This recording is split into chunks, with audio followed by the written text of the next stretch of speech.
wedu kuzobatikana seChurch of Christ we are non-instrumental, but mukati process yedu ye rehabilitation and reintegration back to society tinovabvuminza kuti vagotamba vagoomera maoko nai. Saka musazoenda henyu chiti ayo mufundisi vaivai vakuita zvinhu zvisiriizvo. We are still in the true doctrine of the Lord's Church, but toda kuti mova accept vakomana nevasikana ava vachiita zvavanoita as part of our rehabilitation. Ndakaindisiye nguva nekuzara kwayo kuna mine muchifunge vachatitungamirira, then timu redu iyi richaita zvinhu zvaro zvese kusvika vapedza. Ndosaka tatanga nemakwayadzi edu. Mazviita iyi. Thank you very much.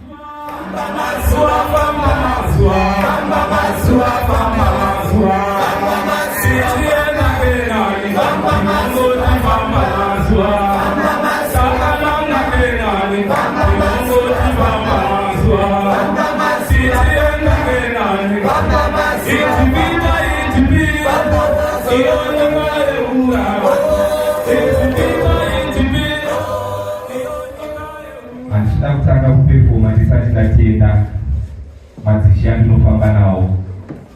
Amen. Amen. Nyanya mimi chifunde. Nekuchizwa runo mai ava vaigona kuteera mujeri. Amen. Mufundisi chirese tokutendai baba pamakauya kujeri muchitivimbisa kuti muchatidana. Ndakamufungota akumbotaurawo, but ndatenda Mwari kuti wepese muteowe Mwari vakuitire zvakanaka.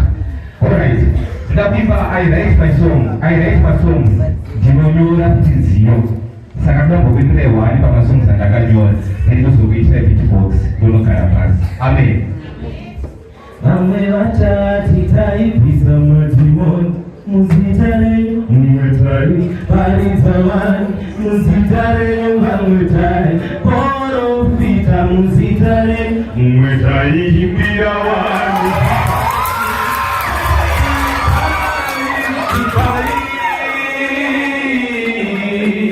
Ipai atati ipai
Zimbabwe Business Correctional Service tinokutendai zvikuru Church of Christ. Ngatiende tinoparidza shoko iri, zero tolerance to drugs. Tiparidze shoko iri. Mwari vari